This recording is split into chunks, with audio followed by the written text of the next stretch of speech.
We do have a quorum, and good evening all. So let's begin. Good evening, ladies and gentlemen, and welcome to the December 10th, 2024 meeting of the Conservation Commission. Commission members are appointed by the Select Board to implement the rules and regulations of the State Wetlands Protection Act and the Milton Town Bylaw governing wetlands. As a matter of formality, we invite all members of the public to speak and simply ask that you identify yourself for the record because we are being recorded this evening. And the second matter of formality is we introduce ourselves. My name is John Kiernan. Can I go right across the screen as I see it? Steve, can you go? Steve Ivis, Conservation Agent. Philip, would you go? Philip Driscoll, Conservation Clerk. Arthur? Arthur Doyle, Conservation Member. Hans, you're on mute. There you go. Hans Finlingen, Commission Member. Thank you. Wendy? Wendy Garpo, one of the commissioners. And Ingrid? Ingrid Beatty, Conservation Member. All right, I think we're ready to go. First on the agenda, number one is Wentworth Farm Road. This is an order of conditions which has been continued until today. And Ned, I think you're asking for another continuance. We're asking for another continuance to the January meeting. We're finally getting our hands on some CAD files from earlier engineering, which will help us put together the plans we need to file with the commission. Oh, good news. All right, and I think it's January 14th, but we're going to vote on that later on. So you might want to confirm with Philip tomorrow after we vote, because I think that's the last thing on the agenda. But I believe it'll be January 14th. I'll do that. That is the second Tuesday, which is normally the dates, but I'll confirm with Phil tomorrow. All right. Hey, Tom, I'm sorry, I missed you, I think. Would you introduce yourself, please? Yeah, Tom Palmer, member of the commission. Oh, great. Thank you very much. All right, so we'll continue number one on the agenda. And thank you to Ned, and we'll go right to number two, Certificate of Compliance 105 Cabot Street. Thank you. Happy holidays. Hey, thanks, Ned. You too. All right. Take care, Ned. Anybody presenting for 105 Cabot Street? I wish there were, because I think we've got what we need. Steve, have you seen this? I note that we have photographs, and to be honest with you, this is such a steep slope, and it's so close to the driveway. I didn't think it was going to hold, but it did. Right, I remember. Yeah, have you taken a look at this? Just 6 months ago, I took a look at it, but not recently. I took a look at it in the growing season. Right. Well, the letter from Stenbeck and Taylor says that number one, it's the certificate of compliance of the work performed under the notice of intent. The work on the addition is finished and was completed in accordance with the order and approved plans. That's what we need. The dry well is in place and is connected to the downspout for the new addition. That's what we need. The required native tree plantings are in place and appear to be in good condition after 2 growing seasons. I really wish we had an applicant here. It's right down the street from me, actually. So what I suggest, because I need somebody to authenticate the photos, and that's what it looks like today. So what I suggest is if Steve, at your leisure sometime within the next week or so, if you go by and just confirm that. But I think we can make a conditional vote to approve the order of, the certificate of compliance based upon the PE's certification that it's in compliance with the order of conditions. And the photographs certainly look good. Does anybody have any issues with that if we do it in that fashion? That way, as soon as you see it, unless there's a problem, then the order will be affirmed upon your say-so, Steve. Sure. Okay, is that good with everybody in the commission? Sounds prudent, Mr. Chairman, and accordingly, I will move. To issue the certificate of compliance? Yes, to issue the certificate pending confirmation of the work by Steve. All right, that's great. Is there a second? Second. Second, thanks, Ingrid. Any discussion among commission members? Hearing none, we'll do an individual vote. Arthur, how do you vote? Yes. Tom, how do you vote? Yes. Ingrid, how do you vote? Yes. Wendy, how do you vote? Yes. Hans, how do you vote? Yes. And I, John Kiernan, vote yes as well. That's unanimous. So Steve, as soon as you confirm that with Philip. Philip, you could release the certificate of compliance. All right, Sure. assuming that we've all signed it, of course. All right, thank you very much for that. Now we move on to item number 3 on the agenda, which is request for determination of applicability at 106 Forbes Road. Rich, how are you doing? Yes, Welcome. good evening, commission members. Thank you. I'm Rich Kirby from LEC Environmental Consultants. Tonight we filed an RDA for the demolition and reconstruction of a single-family house. We filed the RDA to confirm that all resource areas are and buffer zones are that all the work is outside the jurisdiction of those resource areas and buffer zones. We are working with Jason Brickman of Speedwagon Partners. He's a firm that focuses a lot on demolition and reconstruction of single-family houses. I've worked with Jason a fair amount. I can share my screen to share the RDA if that's all right, if someone That's could perfect. allow the screen sharing. Steve, can you Sure. help Rich? Yes, There we Try go. again. Thank you. certainly. So this is a view of the existing house from Forbes Road, and I will jump down to the aerial image here. Just a moment. There we go. So here's the site. It's about 1.5 acres. It's near the border with Suffolk County. And the Neponset River is up here to the north. You can tell it's tidally influenced. We've got salt marsh pretty much all around. And you can see I'll zoom in a little bit here. You can see the single family house with the driveway providing access to the attached garage.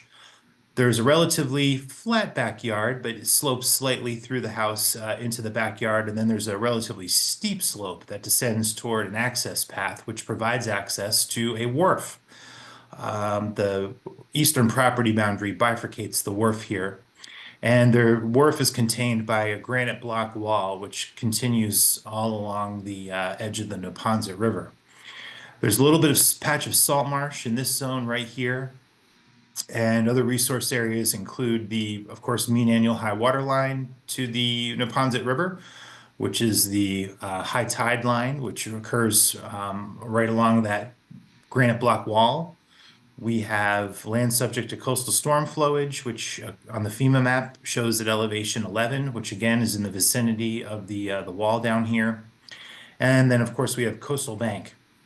And the buffer zone coastal bank extends onto the property and really is the limiting resource area along with the riverfront. So I will scroll down to the site plan to show you what we have in mind here. Let me zoom out a little bit. Right, so just to reorient the commission, here's the single family house. And as we go to the north here, we have the wharf along with the granite block retaining wall. Resource areas include the blue line here, which is the land subject to coastal storm flowage elevation. We have we have Chapter 91 jurisdiction, of course, which really isn't germane to the Wetlands Protection Act. Whoops. And then we have the coastal bank boundary, which occurs along the limit of the floodplain for most of the property. But then as soon as you cross over to the property to the east, there's no longer this flat access road. So the coastal bank actually jumps up to the top of the slope. So the buffer zone to the coastal bank follows, is that doing that? Follows that line accordingly. So here we have the coastal bank buffer zone. The limiting resource area, of course, is the 200-foot riverfront area, which is this line here. And what my client has done is they've shown this plan with a limit of work boundary on it, which is 5 or 7 feet up gradient of the riverfront area at its closest point. And this is the limit of work line that will be established for the demolition and reconstruction of this house. They don't know exactly what they want to build yet, but they are confident they'll be able to stay within the footprint of this established work line. And what our hope is that if the commission's comfortable, they'll issue a negative determination of applicability, confirming that any work outside of this limit of work line is not within the commission's jurisdiction.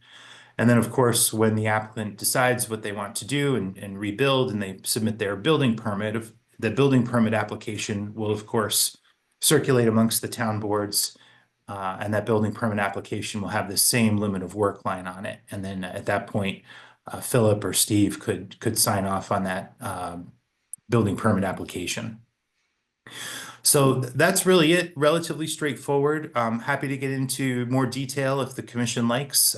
Go through, the narrative portion of the RDA, or look at some other photographs and things. But that's really the crux of it. Just a determination that the work will be outside of the commission's jurisdiction. Thanks, Rich. It looks pretty straightforward to me. I have a couple of questions, one which is germane and one which is out of left field. The first one is, does the ACEC require that you get a MIPA review? I don't know if that extends beyond the 200. Sure. So let me go to the aerial image here.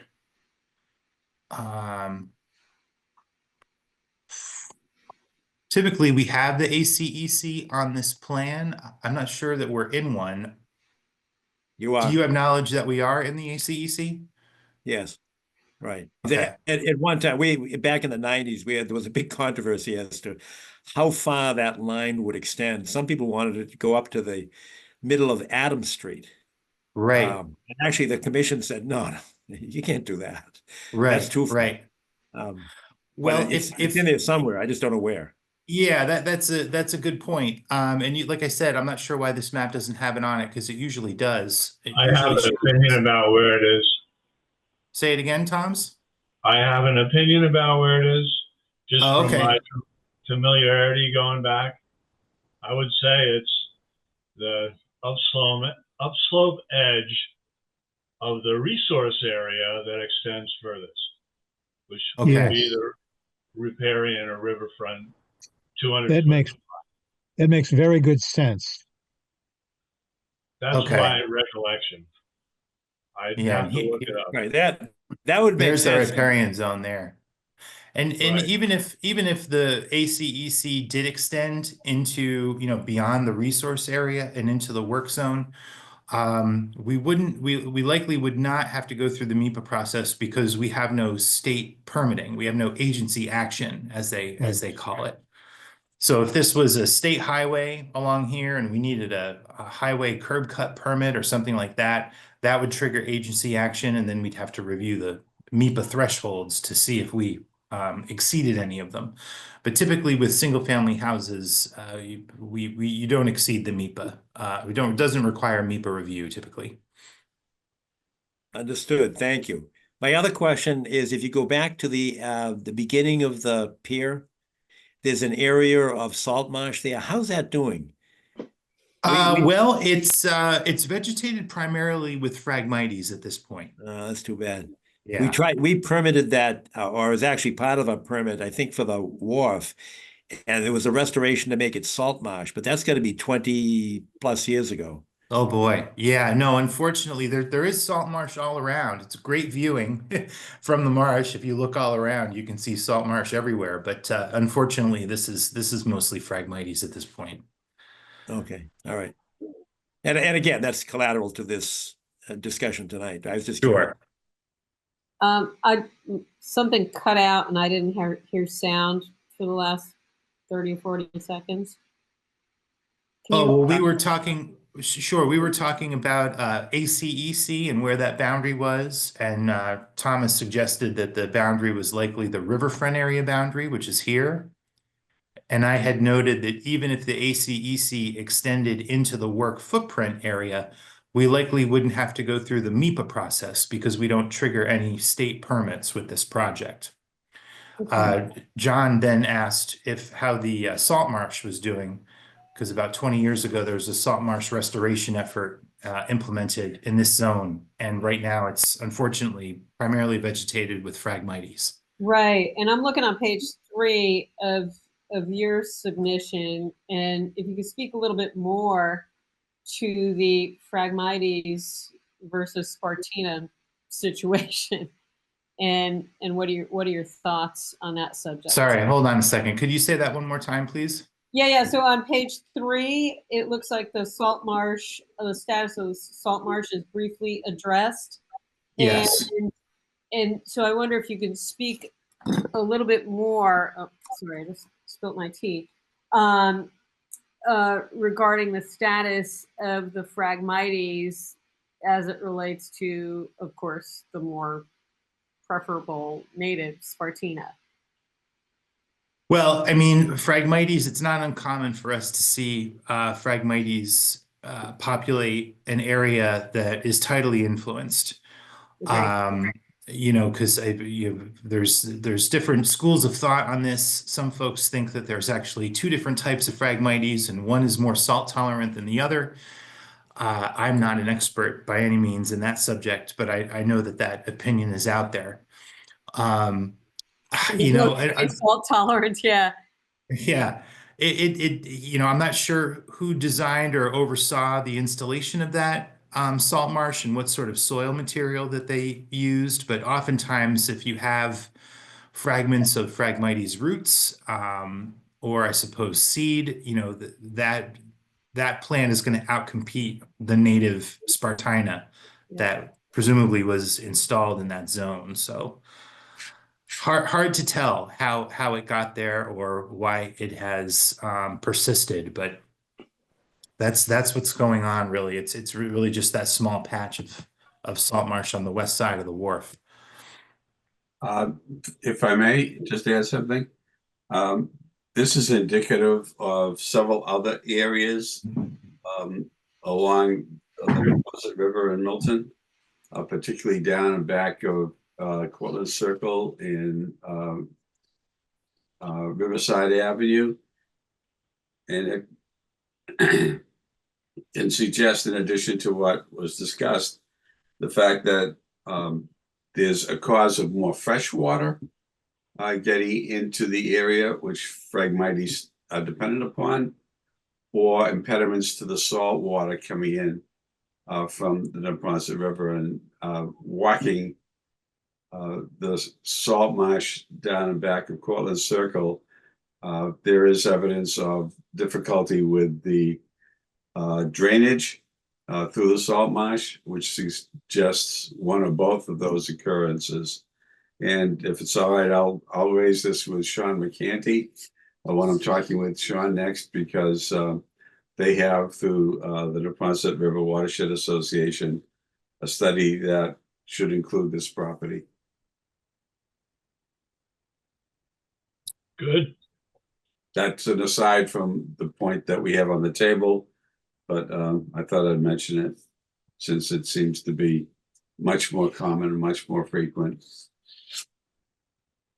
And unfortunately, as Ingrid points out, it destroys the natural vegetation that's supposed to be there. Nothing survives on the Phragmites. I have them on my property on Cape Cod, and insects don't even live beneath them. It's very difficult to get rid of. Absolutely. I've seen their tubers. They're 3 to 5 feet down, and they can be 5 or 6 feet long. Yeah. Yeah. I mean, the cut and paint works, but you know, of course, you're using some pretty nasty chemicals there. Right, and you have to keep on them because of the seeds being in the soil. Yep. And you have to make sure you cut above the high tide line. All right. Well, I am myself am comfortable with where the line is, the 200-foot rivers jurisdiction.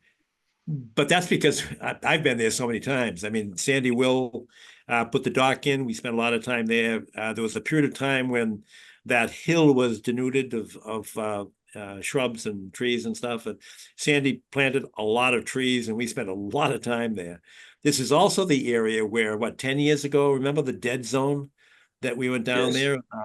That was actually adjacent to, well, it's now Rich Hill's property, but it was Sandy Will at the time. So we've actually spent a lot of time there. Plus, we were next door with John and Shelley when they put in the funicular. So I'm pretty comfortable with the line that I see, but does anybody here want to have a site visit to place that line? Because it's the project is clearly outside of our jurisdiction according to that line. As I said, I'm comfortable. Anybody want to see it? Based upon the citations that you referenced, Mr. Chairman, I'm very comfortable with this.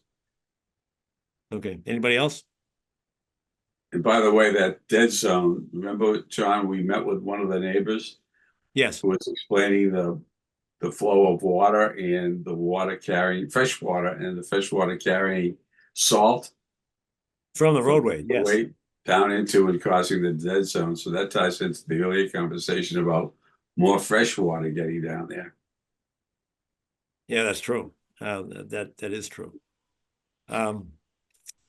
So if we don't need a site walk, are there any questions that commissioners have about the accuracy or reliability of the line as depicted by Rich Kirby?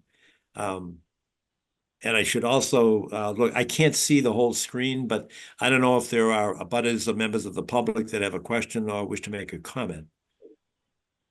I don't see any hands raised. So any questions from commissioners? Could I just ask what we're proposing to do exactly? Issue an RDA, is that it? Yes, this Yes. is an RDA, correct. Correct. We're asking the commission to issue a negative determination of applicability, confirming that the work beyond the proposed limit of work line is outside jurisdiction. Yes, and then you said when the work actually comes in, Steve can go take a look or something like that. I mean, Well, it is sure. It does seem that we're sort of saying when you actually do the work, you don't need us. Is that what we're saying? Basically, yes, but typically what happens is, and Steve, correct me if I'm wrong here, but in most towns, when someone applies for a building permit, they submit a building permit application, and that application circulates amongst the different town boards, Board of Health, Planning, Zoning, Conservation, and usually each administrator in that for that board will sign off and say, yes, it meets zoning, or it meets Board of Health requirements, or it is outside the commission's jurisdiction, whatever the case may be. We're happy to make sure that when the building permit application goes in, that we forward to Philip and Steve a copy of the plan, just to confirm that the limit of work line is the same. Rich, But that that makes was very probably good sense. Yeah, well, that's fine. Okay. I'm okay with that then. All right, and then Rich, we do have certain conditions that we always append to our orders, and if this is a negative determination, I would suggest that we should make it contingent upon no storage of mechanical equipment, no refueling within our jurisdiction. So that would be one of the special conditions that would Sure. along with a negative determination. And a pre-construction meeting is good with you, and so any other thoughts or suggestions? All right, is there such a motion then to issue a negative determination of the RDA with the special conditions that there be a pre-construction meeting with Steve Ivas, and that there be no storage of mechanical equipment and or refueling within our jurisdictional limit, and that would be the 200-foot Rivers Protection Act jurisdictional line. So moved. Is there such a... All right, so I get Ingrid, you went first. Tom, do you second it? I'll second. All right, any discussion among commissioners? Hearing none. Arthur, how do you vote? Yes. Tom Palmer, how do you vote? Yes. Wendy? Yes. Hans? Yes. Ingrid? Yes. And I, John Kieran, vote yes as well. So I think we're good, Rich. We should have that signed hopefully this week. That'd be great. Happy holidays, everyone. I really appreciate it. You too. All right, too, thank you Rich. very much. Take Thanks. care. We should compliment him Next on on his the- preparation. What's that? Yes, it was good preparation. And there was a lot of email traffic going back and forth between Rich and Steve and Philip as to what we needed, what questions we might ask, et cetera. So yes, he was, if you're still there, Rich, you were very well prepared. So thank you for that.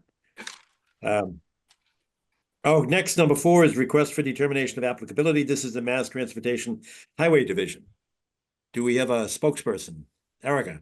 Yes. Carly, 2 of you. All right, perfect. Yes. Hi, Thanks, my you're name's on. Erica Larner.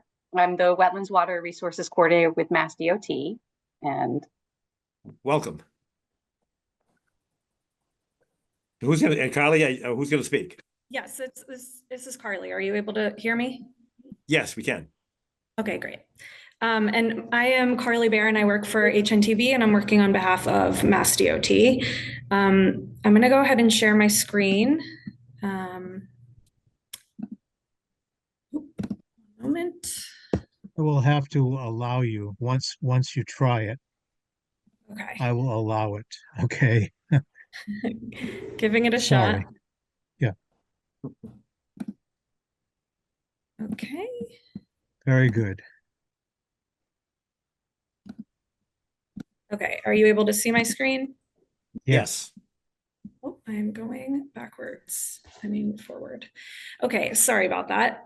Okay, so like I said, my name is Carly Barron. I work for HNTV, and I'm going to be talking about the, it's quite a mouthful, Canton-Dedham Westwood Interstate Maintenance and related work on I-95 and I-93 project. This is a Mass DOT highway project, and we are submitting for request for determination of applicability. Just to give you a quick rundown of the project. The project is located along I-93 and I-95 from Dedham to Randolph, and that includes the towns of Dedham, Westwood, Canton, Milton, and Randolph. Like I said, it is a highway resurfacing project, so work in the town of Milton is strictly roadway resurfacing. Specifically, the work involves full width pavement micromilling and then resurfacing that micro-milled pavement with ultra-thin bonded overlay. And then some additional resurfacing related work may include adjusting drainage and manhole structures to grade to match the newly paved roadway, replacement of drainage structure frames, covers, or grates, cleaning of drainage sumps and piping, and the addition of new pavement markings. And all of this work will remain within the limits of the roadway. We're working with this is the existing environmental conditions. We have various mapped wetlands within 100 feet of the roadway. They each have 100-foot buffer zone, which overlaps with the resurfacing work. We also have the Blue Hill River, which crosses the roadway twice within Milton, and it's a perennial stream, which has a 100-foot buffer zone and the 200-foot riverfront area. And then we also have the project areas overlapping with the mapped FEMA 100-year floodplain, which is here in the light blue to the south. And it is Zone A with no designated base flood elevation. So for work in the riverfront area and buffer zone, we are relying on the minor activity exemption for roadway resurfacing in riverfront area and buffer zone. And just to note that all the additional work beyond the actual resurfacing, the mill and overlay, will be limited to items covered under this exemption. Which leaves us with the FEMA 100-year floodplain overlay, or bordering land subject to flooding. So like I said, the project overlaps with the FEMA 100-year floodplain associated with the Blue Hill River. The river more or less follows the town line here, except here it shoots up and crosses the roadway again. And like I said, this blue is Zone A, so we do not have a designated base flood elevation, or BFE.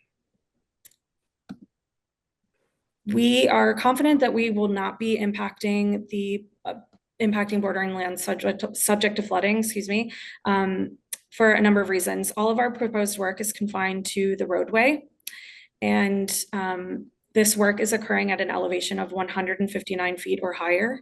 So that's the elevation of the road. We have a couple of ways we went about this. The nearest associated BVW with the Blue Hill River, which comes down like this, has an elevation of 149 feet. So the work is occurring 10 feet above that, and we can assume that the BLSF line is somewhere between the 149 and 159 feet elevations. And then, so that gives us, you know, a good buffer. And then per the WPA regs, where FEMA National Flood Insurance Program profile data is unavailable, the boundary of BLSF shall be the maximum lateral extent of floodwater which has been observed or recorded. So going off of that regulation, we did a review of historic Google Earth imagery from 1996 to the present. And in review of that imagery, found no instance of the Blue Hill River flooding the roadway, even during times of high rainfall. So we did try to look at months and years where we had a lot of rain. So this is just one example of that. There's more examples in the application itself, but this is October 2021. We had received 21 plus inches between August and October. And you can see there's no flooding in the roadway, and the Blue Hill River runs here-ish, and it is obscured by the trees, but in all of the imagery that we reviewed, there was really no flooding visible on aerial imagery at all, and definitely not within the road. And Mass DOT also did reach out to our maintenance teams for the highways as well to see that if we had any record of this area flooding, and we do not on any of our records have this area actually flooding. So I think that we can say that during a 100-year storm, it has not flooded. Thanks, Erica. So that is it. So just to summarize, all of our work is confined to the roadway, so we have no direct wetland impacts. The proposed resurfacing work is exempt as a minor activity in riverfront area and buffer zone, which leaves us with BLSF, and the work will occur above the boundary of BLSF, so we will not be impacting BLSF. So the project will not result in impacts to non-exempt WPA regulated resources. So that's all I have. If anyone has any questions. I do, Carly, and I'm gonna have a hard time because I'm doing this from memory and I can't. I've got your PowerPoint. Thank you very much for sending that out because it's helpful to have it in advance. But Sure. I'm not sure I can point you to the right map. But what I'm interested in is we had a cell tower issue a number of years ago, probably 10 or 12 years ago, that ended up in the U.S. court in Boston. And we were ordered by the court to issue the permit for the cell tower, and we get into the exemptions under the Telecom Act. But in any event, that location, it's right off of, where Houghton's, I don't know if you know the town, but Houghton's Pond. And what's the name of the road that comes off of Hillside Street? Is that Blue Hill River Road? It is Blue Hill River Road. I see the antenna on the page we're looking at now. Yeah. That's It's right under where it says 2021. All right, so when you go by Houghton's Pond, you take a left on Blue Hill River Road, and you take a right to go onto the highway. So you're actually heading north, although it says 93 south. It's 128 north. Right at the curve of that entrance is where the cell tower is. If you were on that road about to enter, the cell tower would be on your left, and on the right there's a wetland, and I'm assuming that it's also BLSF land right there. My only concern is that the elevation change between the roadway and where that wetland and I don't know that it's BLSF, but I think it is. My only concern is that, is there any need in your view to put some kind of erosion control at the top of the slope where the highway is? Because I know it's about a 10-foot drop. And I just thought that if you had erosion controls there, and that's the only spot I can think of where you're real close to sensitive areas. Sure. Tom, Yeah, I mean, I don't see any problem with that. Yeah, we're looking at it right now. If you're looking at their aerial photo, you can see the on-ramp that goes, more to the left, more to the left. It's right under the 21, right there. Yes. That's it. That's the So antenna right there. right where your cursor is right now on the sort of, I'll say it's north, but it's just if you point up and cross that ramp, that's where it's wet. There's a small Here. wetland right. Yep. Yes. And So it that's is the mapped area as Zone that- A, yes, yes. So that my only suggestion is it would be very helpful if there were some kind of silt sock or something at the top of the bank. I Sure. think that's absolutely fine, yeah. Mass DOT includes erosion and sedimentation control specs with compost filter tubes for all of our resurfacing projects. So we would be completely happy to include that and have that conditioned as such. That's great. That's good. Any other comments or questions from Mine commission just members? raises it. Go ahead. Hi, sorry. I'm just wondering if you've identified staging and laydown areas within the project corridor. Erica, are you able to speak to that? I think you're muted. Yes, sorry. Yes, I was trying and then I muted myself. Sorry about that. Yes, we have not identified specific laydown areas for this at the moment. The contractor will be required to. It is part of the contract and the specifications. And one of the parts of the contract is that should they be unable to find, well, the requirement is to place laydown areas and staging areas outside of jurisdiction to the maximum extent practicable, and that if they need to be within your jurisdiction, that they have to come in and speak to you folks and let you know. And also utilize appropriate erosion and sedimentation controls for any stockpiles. So we do generally, not generally, we always have that as part of our specifications. And I think that would be a very appropriate condition for a negative determination that if there has to be stockpiling or laydown areas within this area, within your jurisdiction, that they need to come and speak to you first. I think that'd be very appropriate. Good rationale for a pre-construction meeting. Yes. And I think that we would be perfectly content with that as well. I think that that's good practice. Mhm. All right. Any other comments, questions from commission members? Are there abutters or members of the public that would like to ask a question or make a comment? I have I don't- another comment, John. Sure. Can I share my screen? Of I course. want to show you a picture. Sure. So I Steve, just can hit you help? share screen. Do I just hit it? Try it. All right, I did it. We don't see anything yet, Tom. Yeah, I'm trying to get there. Now I'm going to put it up. You see that? Not yet. yet. Wow. I just made you co-host, so Well, I thought I was sharing my screen. I have to allow this, I guess. There it is. there you go. All right. Yeah, I'm trying to do a photo. You see the trash? Wow. Jesus. This is on the south side of 93, west of the Pog exit, but east to 138. And you see the fence, which is part of the way the highways always are. They have that chain link fence at it. Maybe some of our guests know what distance it is from the center line or something.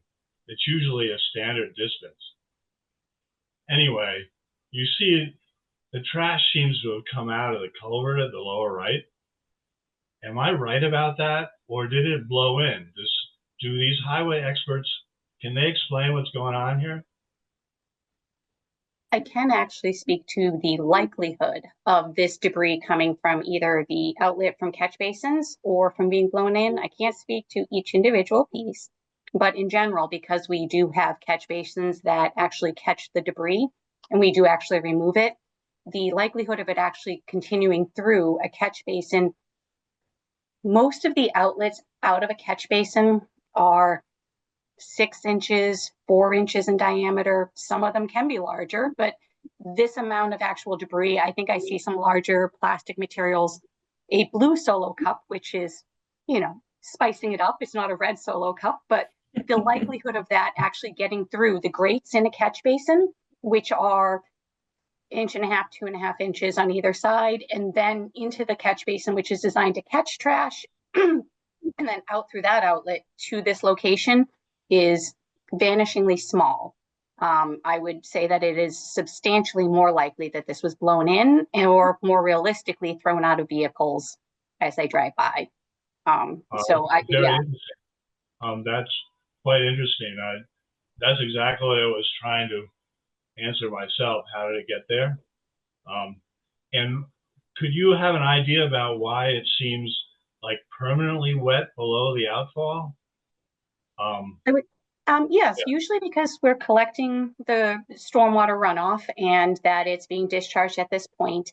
Oftentimes you'll find that the sediment will be fines that get discharged, even though these catch basins and our stormwater BMPs are designed to remove total suspended solids. You're looking at 80% in the best cases oftentimes. So you will see sediments, fines, as well as this discharge from stormwater runoff. So if you add in compacted fine material and water, it's going to have a harder time infiltrating. That will lead to an inundated condition. You know, you're very knowledgeable about this. Learning a lot. It's been a lot of fun. I have to be honest. I did work with commissions for 20 years, and now to come to this side, it's really interesting to get to do public works and also protect resource areas at the same time. So it is interesting. I'm glad you enjoy it too, Mr. Palmer. Well, you see that a lot of the debris and discharge is being trapped right here, kind of, which from my point of view is good because it's staying out of the wetlands that are further back. On the other hand, I don't know. I don't like it because it looks so awful, and yet nobody sees it. So to me, it's kind of depressing that when you go to these hard to get places, you find that the trash got there first. At any rate, that's the way it looks along the highway sometimes where there's an outfall. And if you want to see that yourself, oftentimes trees fall over these fences. So you can cross back and forth if you are a little bit adventuresome. All right, that's all I got to say. Thank you for your comments. Jack, do you know if there are any programs that Mass Highway or DOT has with, say, community corrections to send people out to clean up trash like that? Actually have no idea. I'd be happy to find out, or see if there's any kind of organized efforts. I know that there are a bunch of places that do Earth Day cleanups. Perhaps I can pitch the idea to the district that's maintaining this or the highway division that an Earth Day cleanup might be fun to do along the highways. But yeah, I don't actually know if we have any programs like that. You might have one of the units that you mentioned make contact with the Norfolk County Sheriff's Office. That's not a bad idea. I will absolutely mention it to them, both the potential for the county sheriff's office, as well as an Earth Day cleanup and coordinating with I imagine if we reached out to you folks that you'd be happy to direct us to some of the most trash-filled areas. Yes. Yes. Excellent. We've got a few on the list. Excellent. I do see community corrections involved with highway cleanups periodically. There'll be a van stop at the side. Yeah. What's that? They're never on the interstate, are they? I don't think I've seen them on the interstate. This is Oh yes, I've seen them on Route 3. Route 3, definitely. Plymouth County Sheriff's Office is very, very active. Well, County as well.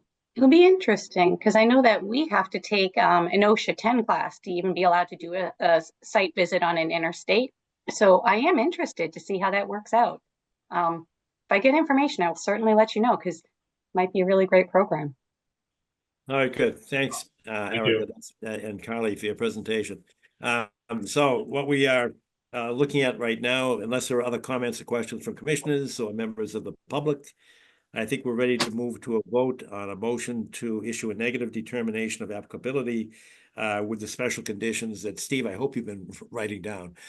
Going backwards in time, I think the last one was a pre-construction meeting in order Yes. to determine where the laydown areas would, or stockpiling of facilities. And also the erosion controls in the area where we've identified, which I think is Blue Hill River Road, where the cell tower is. On And then the exit, yes. on the exit, yes. Yep. And then what else? Our usual standard condition is that you cannot refuel or store overnight any of the mechanical equipment. And I know some of that equipment that they use for milling is tough. And we have had problems with contractors in Milton before. State contract to redo Route 28, Randolph Avenue. We had a real problem with the contractor there that liked to park his trucks in the wetlands, not next to them. But that's probably 15 or more years ago. If you reach that issue, you have my email and my Okay. phone. Okay. Give me a call. We did have an issue in a town about 6 months ago. I called up our construction compliance and it was handled in 48 hours or less. So that's good do news. not hesitate to reach out to that number or that email on the permit application, because we do not want, even if we were being just purely selfish, we are tree huggers in my department, but even if we're being purely selfish, we don't want that reflected on Mass DOT. But I actually want the resource areas protected. So feel free to give me a call if that happens. Happy to help. Yeah, thank you, Erica. That's very nice. I just All right, want to so go back, Mr. Chairman, if I can, to a moment on the question about the sheriff's offices and state highways. There may be where they do work, there may be a distinction, however, with sheriff's offices and federal highways. I don't know that there is or there isn't, but it's something to consider when making contacts with people. That might actually be part of the difference in which roadways we can do work on. Thank you. Yeah, You're welcome. I'm typing these notes down, so thank you. So I think we've identified the special conditions for a negative determination. Is there a motion to issue a negative determination based upon those special conditions? Any proponent of the motion? Thank you, Tom. Is there a second? Thanks, Hans. Any discussion? Hearing none, we'll go to a voice vote. Arthur, how do you vote? Yes. Ingrid, how do you vote? Yes. Tom Palmer? Yes. Wendy Garpo? Yes. Hans? Yes. And I, John Kieran, vote yes as well. So you have your negative with conditions, and we should get that signed this week, and Philip is the key to getting it to you. It'd be nice to All right. Phil. We'll do that. That's good. That's good. Well, thank you very much for your presentation. We enjoyed it, and a lot of information came to us. So thank you. Thank you. And thanks, Carly. Thank you. Have a Thank great you night. all. Have a good Thank you night. both. Thank you. Good night. Good night. Next on the agenda is number 5, application for tree planting. And I think that we have the most recent.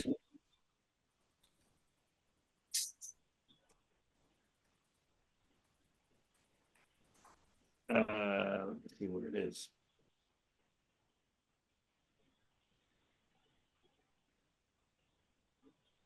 Wendy, this is your proposal from last meeting, and I think you did send around the letter, and you did get at least 2 responses for amendments and adjustments. I am looking, though, at an earlier version. I'm looking what's in our packet. I think was well, why don't you take it, because I'm looking at your 11/12/24 email. So I think you've got some questions before we get to the description of the application process. But the first question is, are we able to fund trees on private land? That is correct. Yes. So the version that you have in front of you from what Philip sent around in our packets is the revised version based upon everyone's input at our last meeting. And I hopefully I captured everyone's comments from that meeting into this revision. Please let me know if I didn't.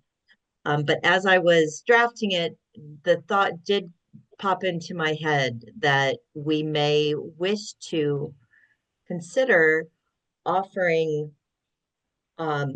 funds to people on private land to either plant trees or maintain large trees, large older trees, that would have some benefit to the public. And my thought was that if we had a criteria such as the tree in question on private land might be visible from a public street, then perhaps that would be a tree that we as a commission would be willing to invest our funds in. So my question to you all is, do you think that that is a good idea, or some variation of that, or do we wish to restrict our funding to only public lands? I'll just give you my quick reaction, and that is, although there is a public benefit to increasing the percentage of shaded land, which would include private land, that's a viable societal goal. But to the extent that we have limited funds, I would place a lower priority on private land than I would on public land. And I think that our mandate is to look at least first. I can't imagine having extra funds, but at first, I think we should look to protect and restore public land. That's my gut reaction. Plus, I think we'd be significantly subject to criticism if we selected one private owner over another. I think that could be problematic for us because I'm not sure what criteria we would use. It's almost like, beauty is in the eyes of the beholder. It looks nice from a public street. I can see all kinds of liability traps on that one. And I think we probably have enough viable, appropriate targets on public land. So we should at least start there. So I guess what I'm saying is it would be a lower priority, certainly. I'm not suggesting that we ban it, but I would assign a very low priority to private land trees. But that's just me. That's just my reaction. If I could just offer some feedback, I definitely agree that the priority should be for public land. But as it stands right now, we have it set up that we would be accepting applications on a rolling basis. So therefore, it wouldn't be like we would, say, once a year have a pile of applications in front of us in which we could prioritize. It would, if they're coming in on a rolling basis, it would sort of be first come, first serve, if you will. So it makes it harder, I understand think, that, but it doesn't change. It doesn't change my position that I think public land should be our focus. I don't know, what do others think about that? Anybody? Arthur, what do you think? Two thoughts, and I shared some with Wendy. One is, if apart from those, as I'm listening to this conversation, anything that would address private would have to say at the outset, resources permitting, so that there's a clear understanding by anybody reading this that this isn't an open matter. You just drop an application in the mail and it's going to be entertained and taking place. They may get a report back saying, sorry, we don't have the resources for this. Second, but going back to the 2 points, one is how this point that you raised, John, about criteria. How do you discern between property owner A and property owner B, or property owner A and property owner Z, and all the property owners in between who may be interested in this? And the second is, will we ever catch up with what the demand is for replacement of trees in public properties? Wendy may recall from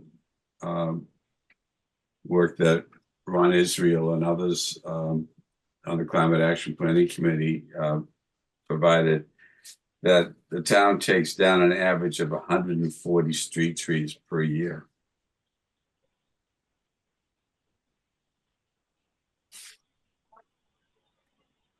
And there's currently a backlog of about 1,500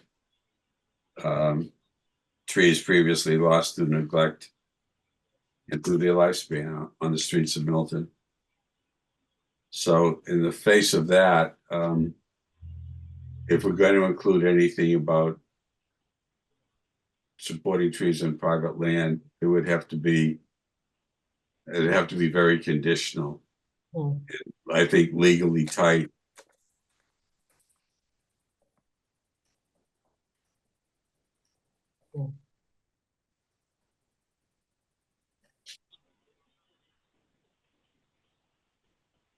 There used to be a very large tree on Reedsdale Road, right on the corner of Center Street.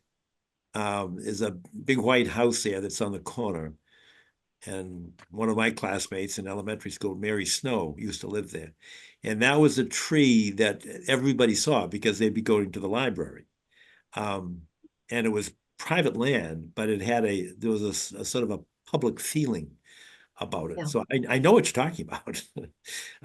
I just think it's a liability trap for us, because without clear criteria, most people would say spend public money for a direct public benefit. And I agree with Arthur. We have a long way to go before we catch up with the 1,500 tree deficit that we're looking at right now. So it's almost like a hypothetical discussion here. I don't think we'd ever get there. But I do understand. I mean, there are some trees that are very, very visible, like the beech tree that we tried to save in the parking lot next to the library. I mean, we did somersaults to that tree with the carpenter ants, and we tried to banish the ants, and it didn't work. But that was public land. But it easily could have been on the house right next to the library on Canton Avenue. It just happened to be in the middle of the parking lot for the library. I know, I'm not, I don't mean to hide from controversy, but I think the safer course would to restrict public funds to public land. Ingrid, Hans, Tom? Thoughts? I hear you, John. You're making sense to me. Yeah, I agree. And I think, the money is better spent.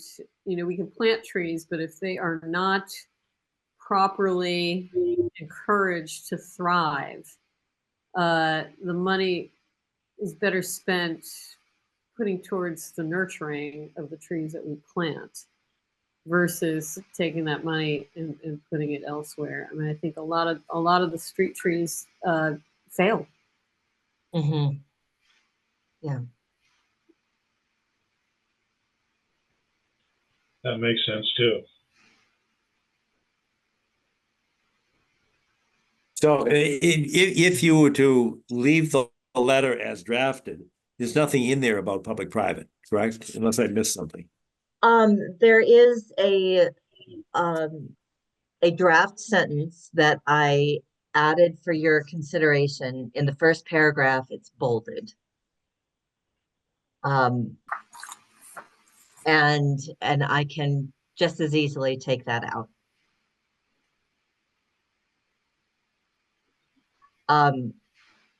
Is that the whole However, sentence? It's a bolded sentence. Yeah.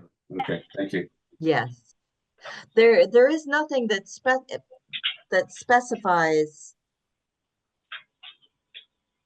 that projects need to be on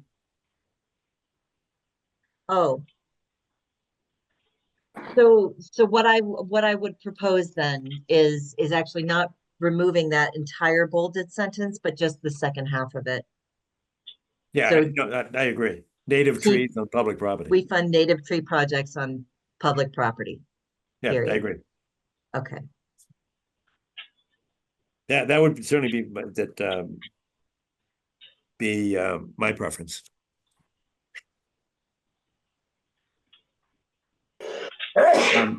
Other than that, is there support to approve the letter as written with that last revision? I'll move accordingly, Mr. Chairman. You move to adopt that language? That's correct. Okay, is there a second for that? Second. All right, thanks. I don't think we've got any abutters, abutters to the town maybe, but if any member of the public would like to make a comment or suggestion before we vote, we'd invite that. All right, hearing none, there is a motion, it's been seconded. It's to adopt the language as revised. And am I correct that this language will go onto the website? I don't know what kind of progress we're making in that arena, Philip. I don't know if you can help us on that, but I believe that this should go onto the website. Do you agree with that, Wendy? Oh, absolutely. Yes. Okay. I have it on, I can get it on the website. Okay, good. All right. So we've had the motion. Any discussion? Hearing none. Tom, how do you vote? Yes. Wendy? Yes. Arthur? Yes. Ingrid? Yes. Hans? Yes. And I vote yes, John Kiernan as well. So that's the language. Wendy, thank you for doing that. That was kind of a thankless task and you did a good job and you persevered. So thank you. Yeah, and it's something that was needed for a long time, so. You're right. So I just want a couple of little nitpicky things. I just want to make sure that we're calling it what we want to call it. Because names are important and whatever we start calling it today is hopefully what's going to stick. So do we? I'd like to stay away from the word fund or money or anything like that. I'd like to say tree planting projects or something generic that's focused on trees as opposed to funding. Okay. Because again, we're not the funding. We're actually involved. I know that the Highland Street project might end up getting us significant amounts of money, but we don't have it yet. So I don't want to say, hey, we've got some money, you guys want it? And that's my concern with funding. But a tree plant is a good thing, and I think that will attract the people that we want to attract. Well, but it's not just planting. Remember, we're also providing money for maintenance as well. Right. So it should be tree project application. Yeah. I don't know, if we're giving money to the town for tree plantings, I mean, that's up to DPW to water them. We can't start paying DPW salaries. That's not going to work. Well, what I believe was the concept for maintenance was not so much paying people to water them, but more if there was, say, a legacy tree that had some health issues that needed some work by a trained arborist in order to save the tree. So more than just making sure that these small seedlings survive. Yeah, no, that's understood. But then I go back to Tom's comment that just make it a tree project rather than tree planting, because that would make it broad enough in concept to include maintenance. How about tree program? I see this more as a tree program. Perfect. Tree program. All right. So the Milton Concom tree program. Brilliant. Yeah. Robert Frost could not have done it better. That's great. Okay. All right, the Milton Concom tree program. And it was my understanding that we currently do have something in our tree program coffers. Yeah, we do. We do. So Well, it's not the tree program coffers. It's the revolving fund that we have money in. Yes, we do. If you're referring to the tree bank that I always referred to, I think we've gone through this, and I think that Wollaston still has 9 or 10 trees. I know that Right. the Buckleys do from 1 Central Avenue or whatever the number Elliott Street is for taking down that 300-year-old oak. So they still owe us trees. So yeah, those trees are actually in our virtual collection. I won't call it a bank. Our But program. yeah, those are our program. that's right. So that's in there. But the dollars part of it is still subject to the $15,000 per year restriction. Okay. Well, John, that whole legacy oak tree, that's been a long time ago. I think we need to get some action going on that for getting the benefit of the development showing us some. There've been some correspondence within the last month or so. Philip, really? do you remember that from Steve Buckley?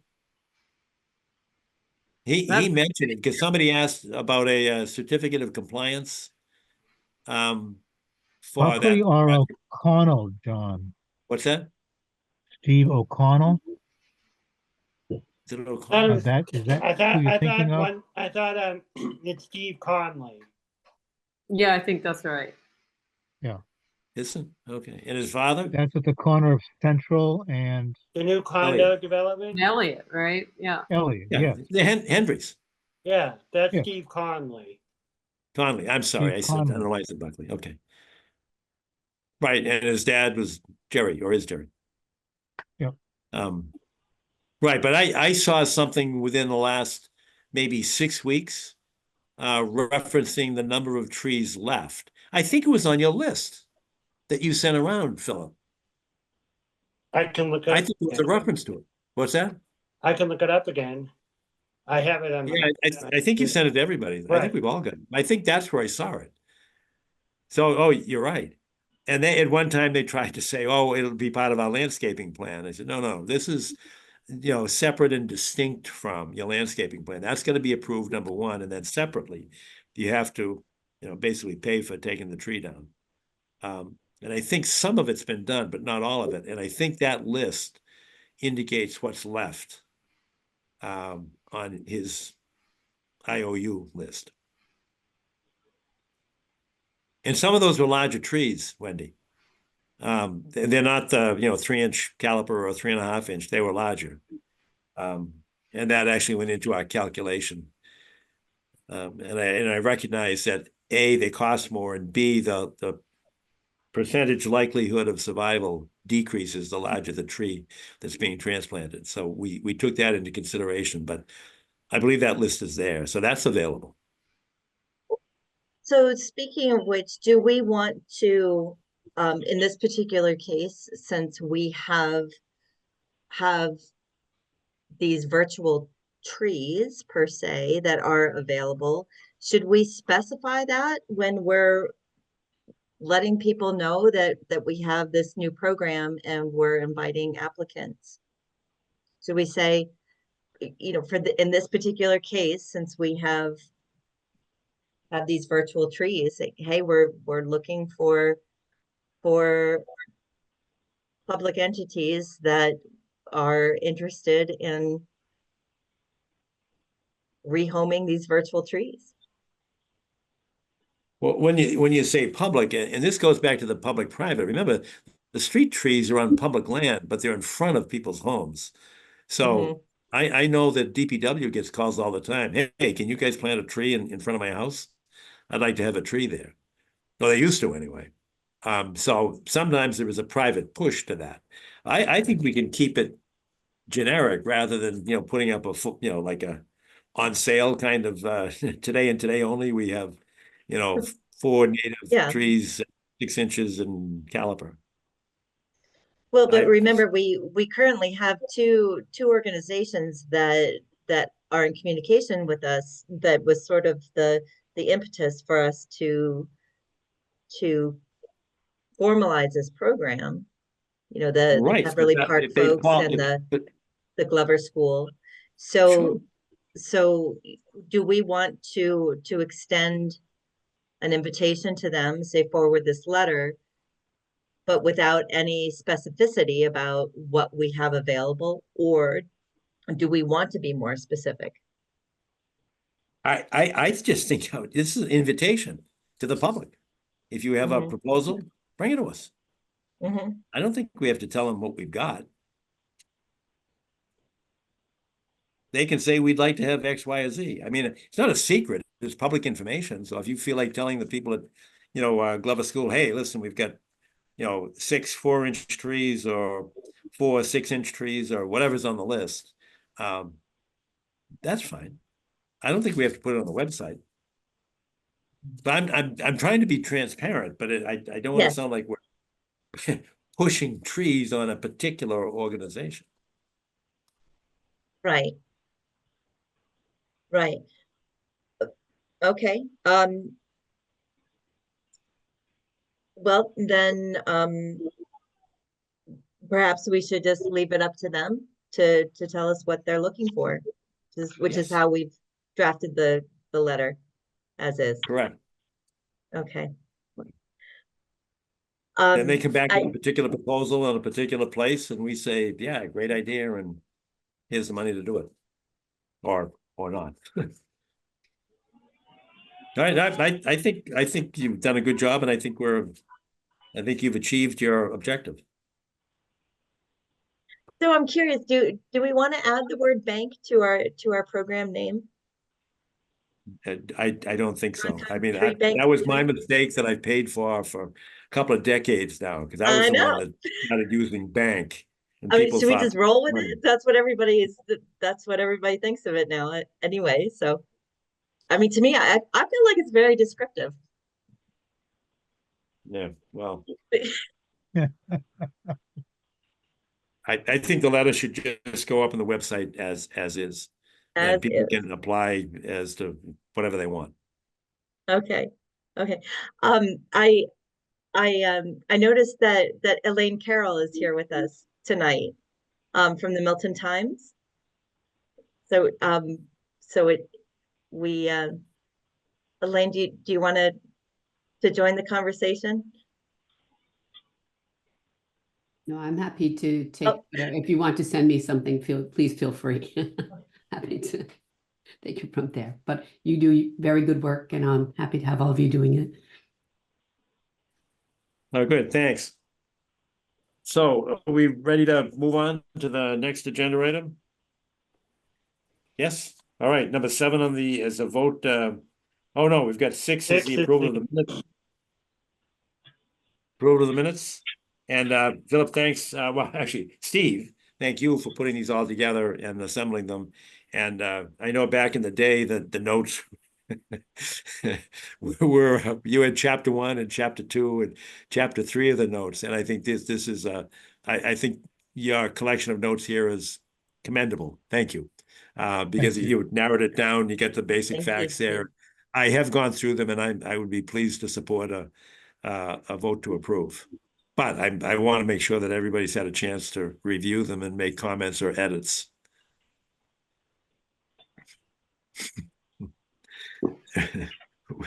Yeah, Ingrid. For one, have not gone through all of them. I got through about a third of them.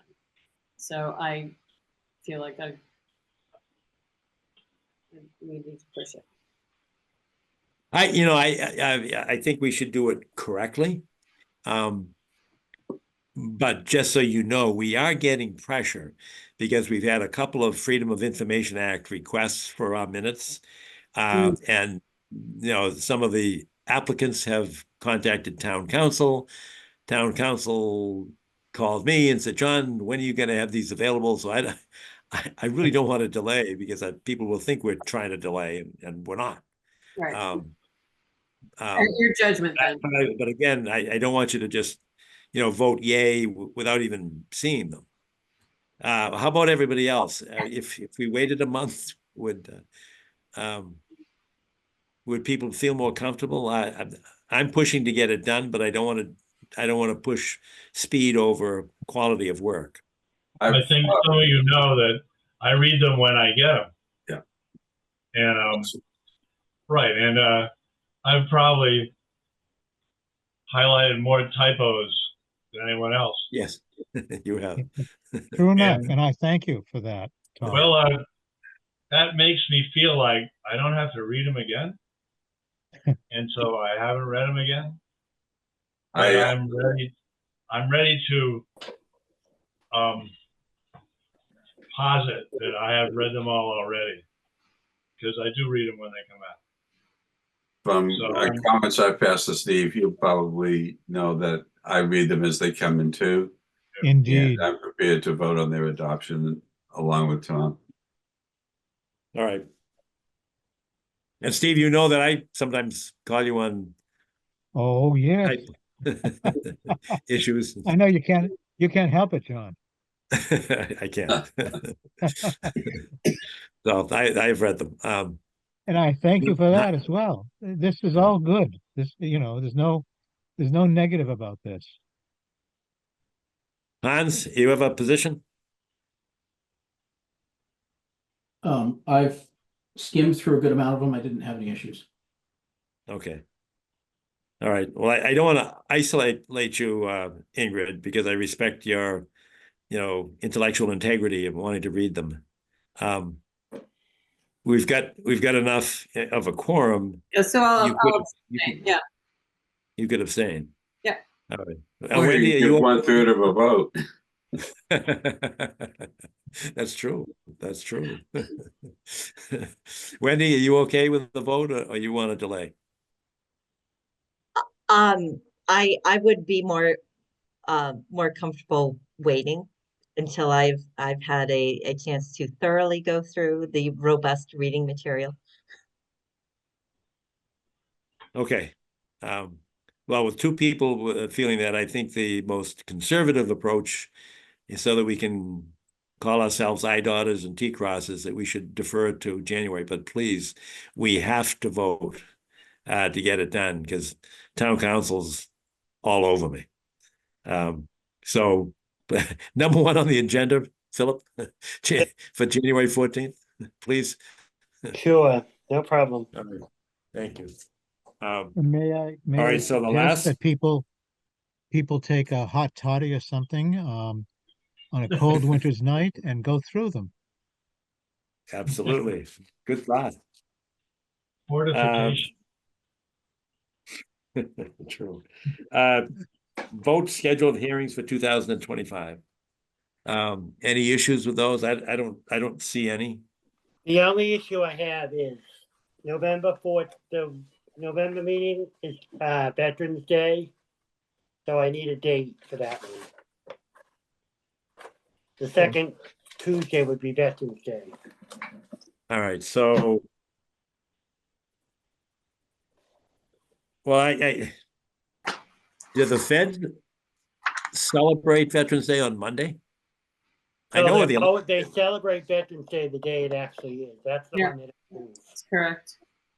All right. So it's like a Thursday, they celebrate a Thursday, but when, they don't move it like the others. All right. Well, at this juncture, I think we're guessing, but I think the safest, just from custom and practice, the safest bet is to move it 1 week later on to a Tuesday.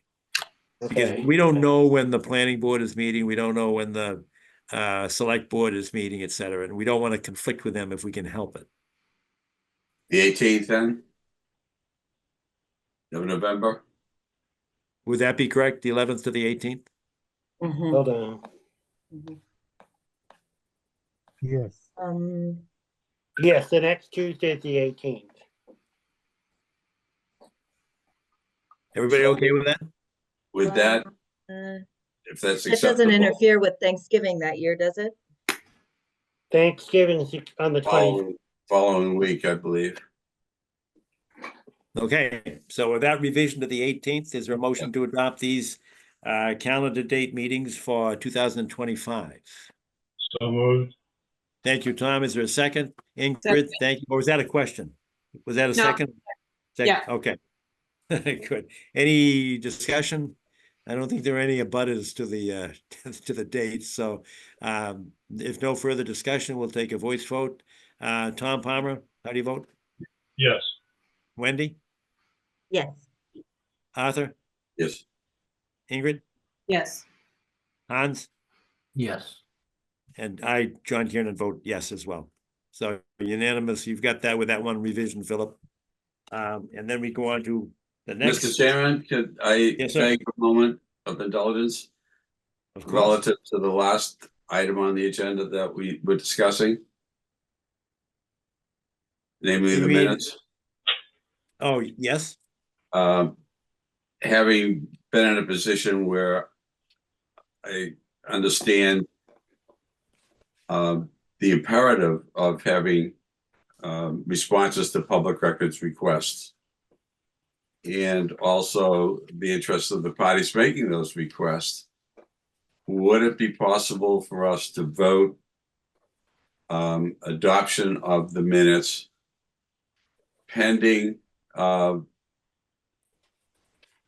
the votes of Wendy and Ingrid without waiting a full month?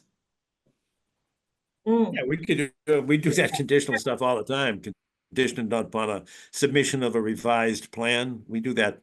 That's our custom and practice. That's a good idea. We're That would dealing speed it with up. state law in this instance as well, in terms of the availability of records from public meetings. And I would just feel more comfortable if we could entertain a motion for the adoption of these minutes pending the votes of Wendy and Ingrid within a week's time. If that would be Doable? acceptable Is to that them. doable, Wendy? Ingrid No, absolutely on my end. and Wendy? For sure. But wouldn't we be able just to take a vote with Ingrid and I abstaining? We would still have a quorum, wouldn't we? No. Yeah, it won't destroy the quorum if you abstain. That's true.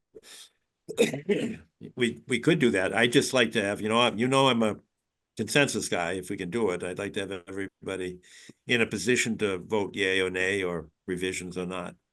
So the simple answer to your question is yes, we could do that. My personal preference would be to give you an opportunity to weigh in. So all commission members are taking a look at it.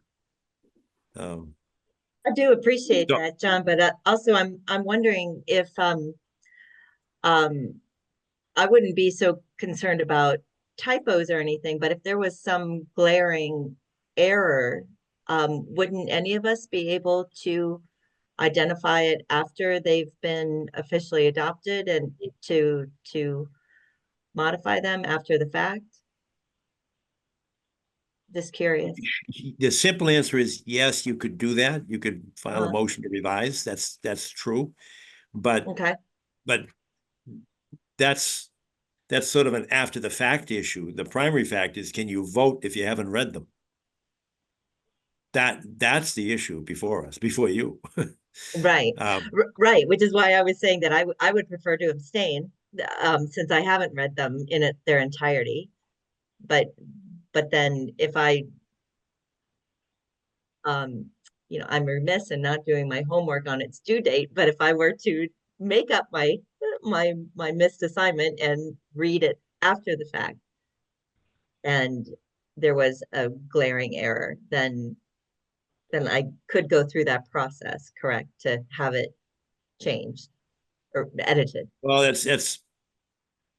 that's almost true. The problem is there is a lot of case law having to do with, can a commission member vote if they missed a hearing? And the answer is yes, but they can vote, but only if you go back and you review the record, which may include watching videotape, reading the transcript, something like that. But you have to go back and review it. Then you can vote if you do that. But if you miss the meeting, you can't.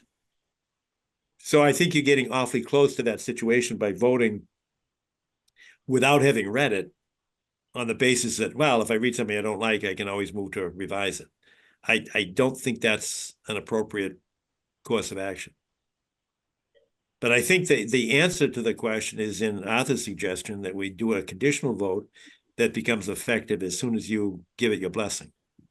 And if you don't, then it will wait until January if you want a revision. That's certainly my preference, and I think that's the most transparent approach, because I think it would be inappropriate to vote if you acknowledge you haven't read them.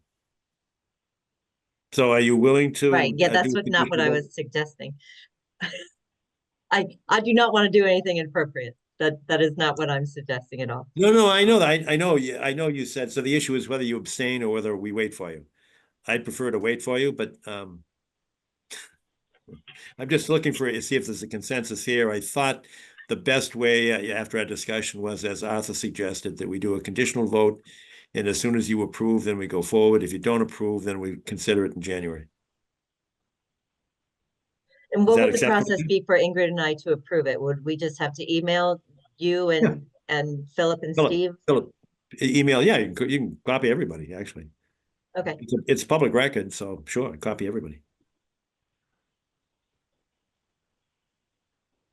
All right, but if you had a revision, that would then change the conditional vote. So if there were a revision, then we would have to kick it to January, which is right. And Mr. Chairman, you're talking about a substantive revision, not grammatical.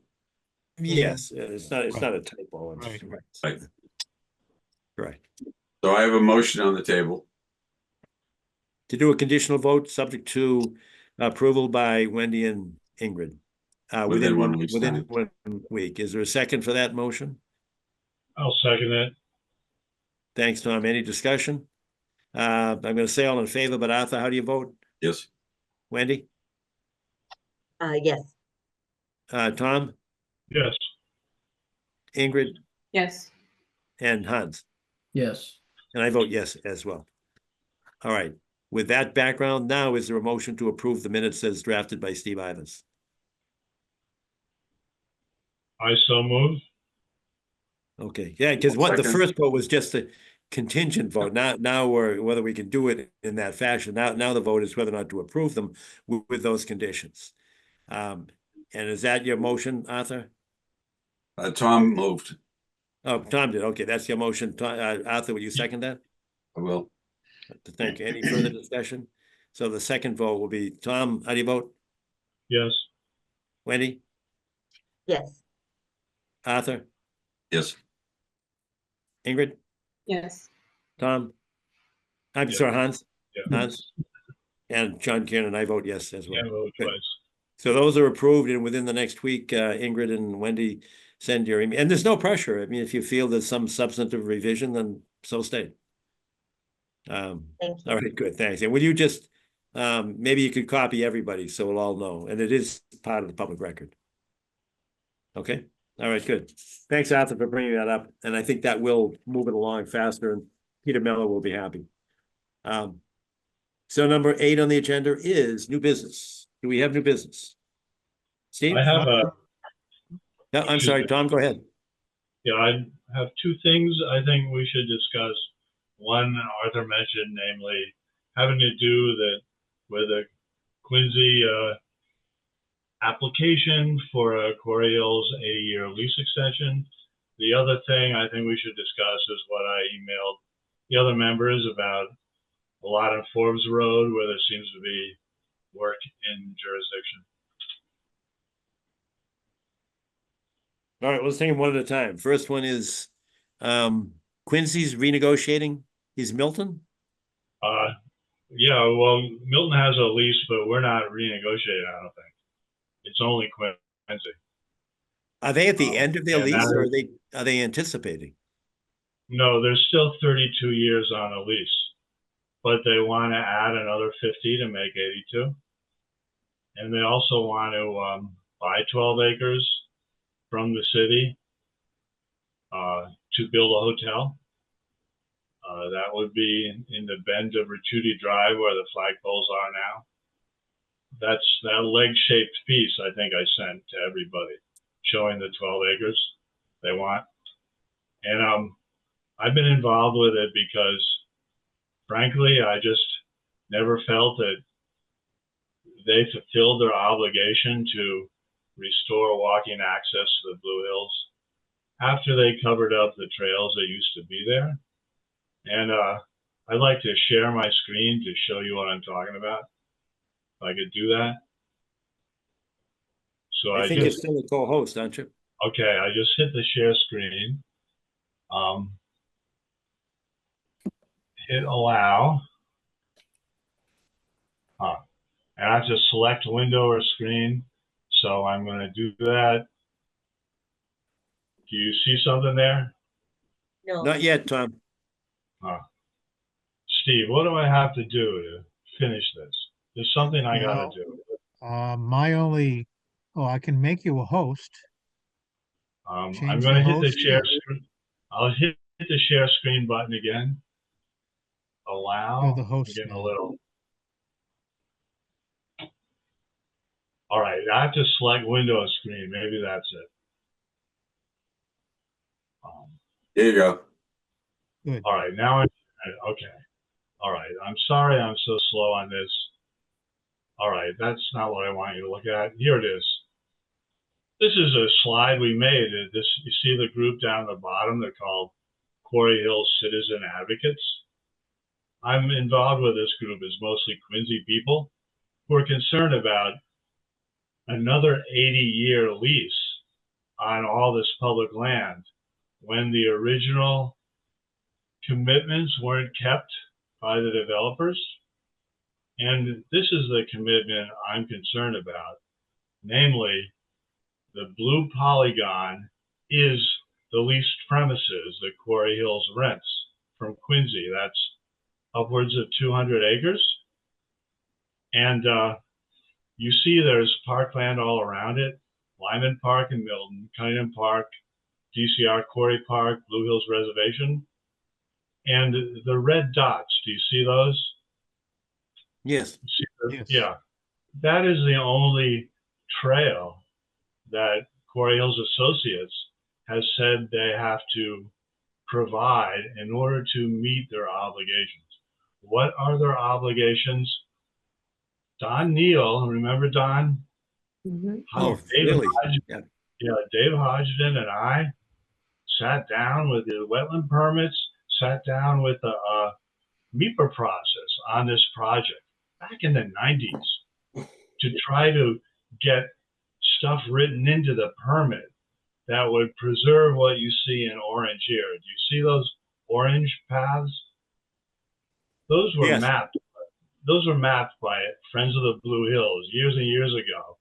They were walking paths by which you could get from East Milton and West Quincy to the reservation. One was called the Pipeline Trail because it went along the gas line. The other one was called the Quarries Path. I think Dave Hodgson named that one. So even though this area was a dump, there was public access through to the Blue Hills Reservation by walking. And to take these paths, you didn't walk on the dump because that was on the ends of the pieces here rather than the middle part, which wasn't a dump. So this is the connections that we hoped would be preserved when the project was finished, namely walking access across the parcel to the reservation.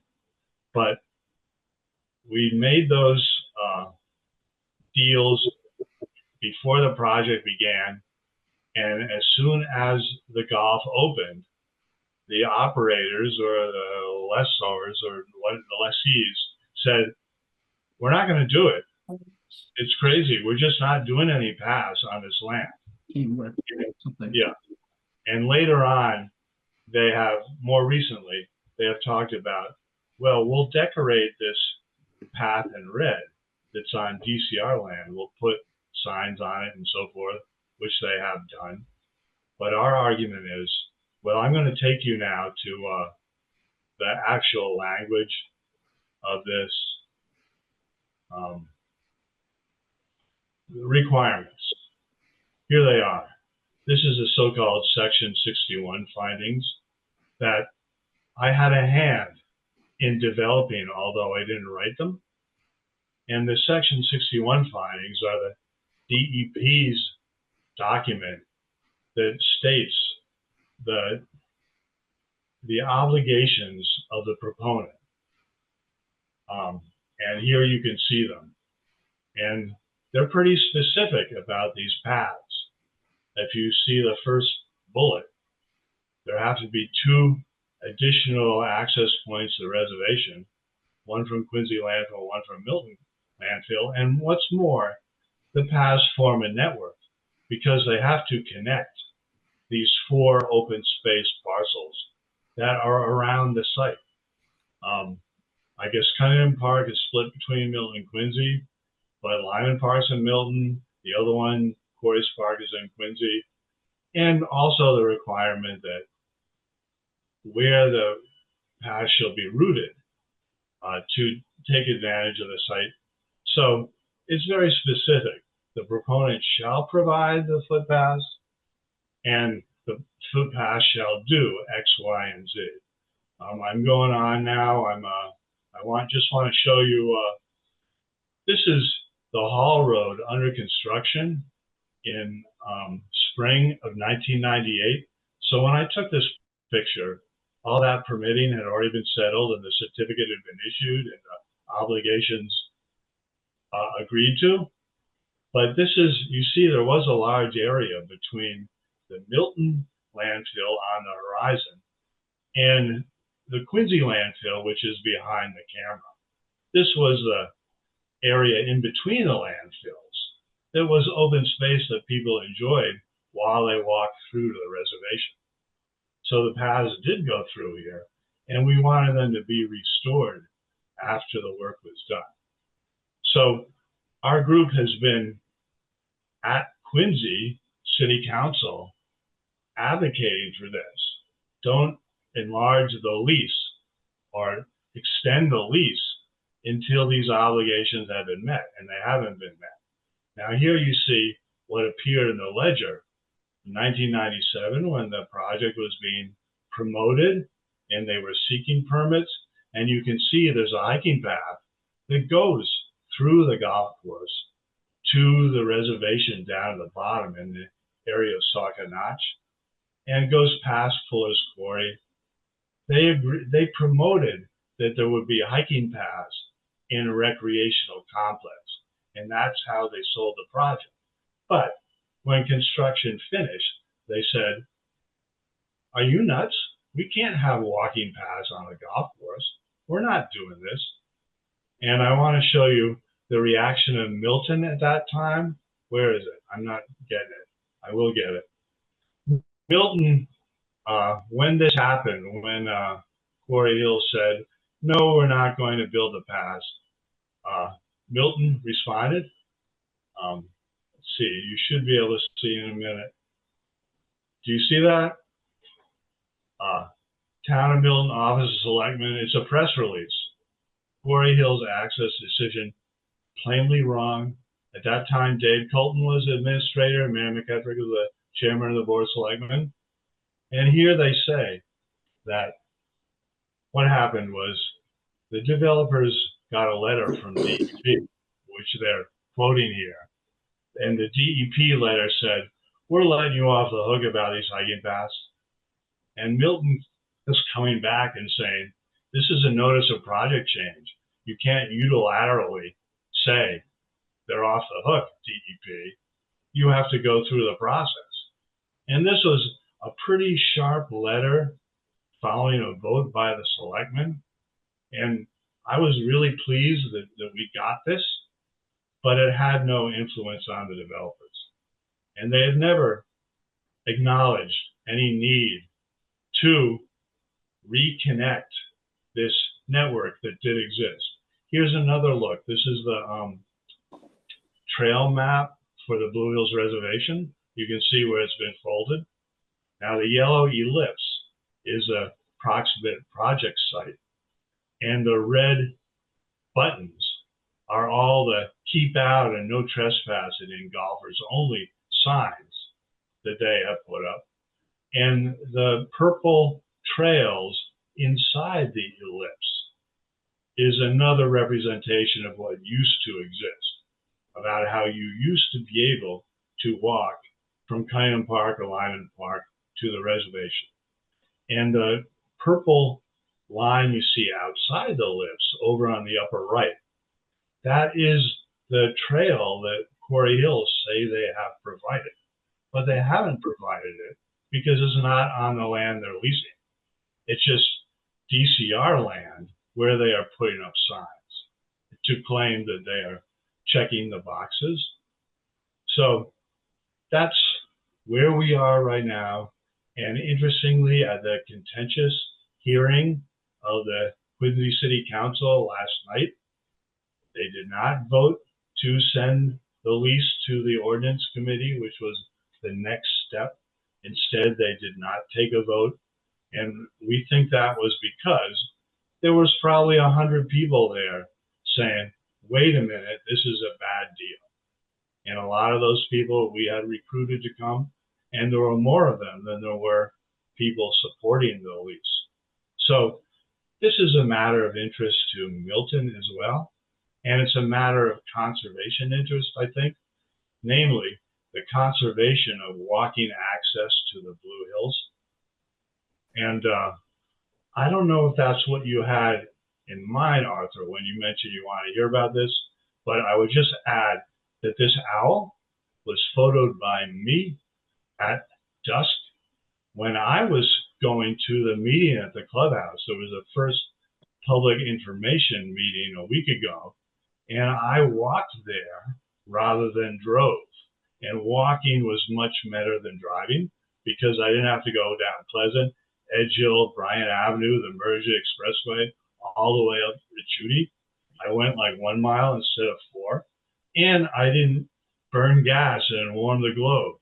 So I felt kind of satisfied with myself that I had sort of taken advantage of this right that has been taken away from us. Now here's a slide showing the 2 ways I could have gone to the meeting at the clubhouse in the middle. And I took the blue line instead of taking the yellow line and my car. So that to me demonstrated the value of being able to walk across this area just to get from one place to another. And so we are trying to convince the council, the 8 members of the council who can vote, because Devine, the representative for Ward 6, is recused because he works for Quarry Hills. It's a difficult task. We have never been able to get this access restored simply because the developers have dug it and said we're not doing it, and nobody has made them do it. So that's where we are on this issue. When I say we, I mean this group called Quarry Hills Citizens Advocates. Who else from Milton is in it? I'm not aware of anybody, but there are a number of very capable people from Quincy who are in it. And we all spoke at the hearing last night. So that's, I guess, my summary. I'm sorry I went on so long. I'm going to. Thanks, Tom. Yeah, okay. I'll stop sharing. A quick question, Tom, and don't read anything into my question. It's a real honest question. Is it a public safety issue? That, I mean, the developers saying we don't want people near golf balls and yes, they always say that. That has been one of the many excuses. At any rate, how we always respond is, if you design it, you can make it safe, like they do in Ponkapog. I was just going to say Ponkapog. Right. You can park in the parking lot and walk to the pond right through the middle of the golf course. That's right. And I have never seen any ambulance. I used to work there. There were not ambulances pulling up to pull walkers off the golf course. It's a possibility, yes. And you would need to consider it. But in matter of fact, a DEP reviewer said this very thing. When Quarry Hills first complained about the requirement, they said that. It's way too dangerous. And they said we can't plant trees like they have at Park to shelter people. And the DEP reviewer said, but the entire middle portion of the site was never covered with dirt. There's no trash under it. You put some dirt down, but you're not covering any trash. So you can plant trees there. There's no cap to be compromised. So you could plant a walkway that was protected by trees if you designed it in. So I get that you have an issue, John, but I don't really think it's a deal breaker. And Park is not the only public course that people walk on. They walk on Franklin Park. They walk at George Wright in West Roxbury. Nationwide, we learned that by 2008, there were already 70 golf courses built on landfills. And they tend to be public property. So this dilemma has been faced many times in many communities. And in many of these examples, the public use was preserved by giving space for people who want to walk or who want to get to a place on the other side. That's really the point of this network, not to walk on the golf course, but to get to the open spaces that you might want to get to if you live in these areas. Nice. So, yeah. So we just a bum in the bleachers on this because it's Quincy, or does Milton play a role? You know, I don't know if we can do anything or not. I mean, does Quincy care what we think? I mean, I doubt it. Yeah. Yeah, I'm thinking it is more as informational. Yes, we could send a letter. I don't know if it would do any good. I would say we ought to talk to people we know and say, isn't it about time we got this thing they said they would do?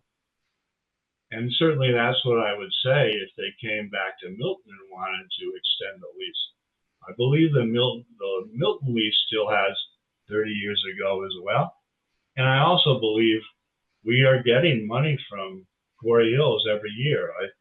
I know that because there was an audit I read that was done on the Quincy lease, and they talked about the Milton lease, and they said it was based on a real estate valuation and it was about $100K a year. That sounds like about right. I think that's about what we're getting from them. But to me, being able to walk from your house or your neighborhood to the Blue Hills, that's worth more than money. All the councils were talking about money. We have to look at the money in the lease. They're absolutely true, absolutely correct. But this is worth more than money. And we need it back, in my opinion. All right. Thank you. If we treat that as informational, it's good information to have. And I don't know if we have to wait 30 years. Or are you suggesting it's currently enforceable? They want as part of the original lease. It's not in the lease. It's not in the Quincy lease or the Milton lease. These are Section 61 findings, which are part of the MEPA process, and the DEP writes them, and they become part of the certificate. So really, we can't say to Quarry Hills, honor the lease. They say it's not in the lease, and they're right. Yeah. Right. Well, that's an important distinction. Yeah. Yes. Okay. So to me, they are just, whatever the reason, they have dug in and they've gotten away with it. So as I said to the audience last night, the lesson to me that they taught me was getting it in writing is not the same thing as getting it. Because I did get it in writing, and they have not come through. All right. At this juncture, I don't think there's an action item for us to address. I agree. Arthur, do you have a comment? No, I just wanted to make sure that everybody understood what was going on after learning about it and seeing the video that you've sent and shared with all of us. It is a hot mess in Quincy right now. It's a lot of people in Quincy do not feel like the administration is protecting open space.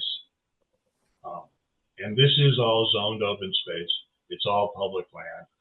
And it does seem that the administration wants to give the developers everything they're asking for 80 years when we'll all be dead. So it's just Hey, speak for yourself. I got another 80 to go.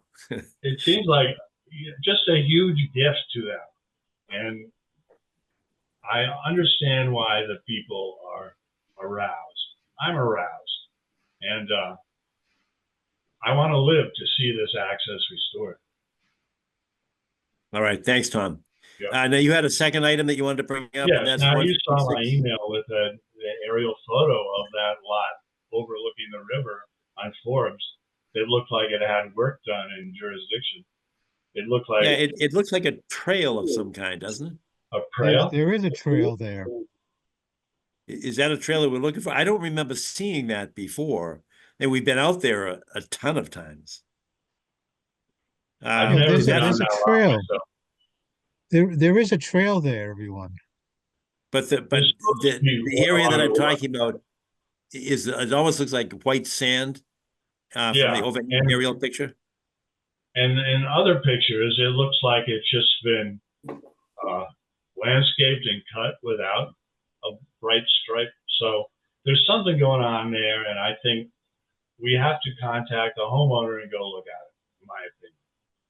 Yeah, Steve, will you just ask him what's back there? Because I mean, the photo that I saw was sufficient to at least ask. It's Mike Moore. He's knows the commission. He's been cooperative with us. We've had some projects with him. In fact, he's got a project going now in East Milton, I think. Yes, 440 Granite Avenue. Yeah. And he did 36 Central Avenue that abuts the brook. Correct. And we actually then permitted a second house on that lot there that you see, but apparently he didn't build it. Then he should get it, right? Then he should get that we're concerned. Oh, no, he about does. He understands. So that's why I thought, Steve, if you could just pay him a visit and tell us what it Yeah, is. I'm sorry, I maybe don't understand what you're talking about. Are you talking you about get the- on 106? No, No, it's It's 136. 150. Isn't it It's 130? higher than that, I thought I it was think. 156. I think it's 156. Might now. be, yeah. Steve, Okay, did you thank see the aerial I sent? I do not remember seeing it. I'm sorry. I wonder if I can find it. It was simply from Google Maps, I think. Just send it to me outside the meeting. Okay. Okay. all right. That's good. Yeah, if you can Look follow up to and just me. tell us what happened. It looked to me very clear that work had been done within the riverfront area, in contrast to the other place. I'll go check it out. Okay, I'll send it to you. Thank It you. is 156, Steve. Oh, thank you very much. Good. All right, any other additional business? Hearing none? Going once, twice, three times? How about an adjournment? Motion to adjourn? Move. Second? All right, all in favor? Aye. Bye. All right, good. Thanks, guys. God Aye. bless all and happy holidays. But Happy we may- holiday. All right, good night.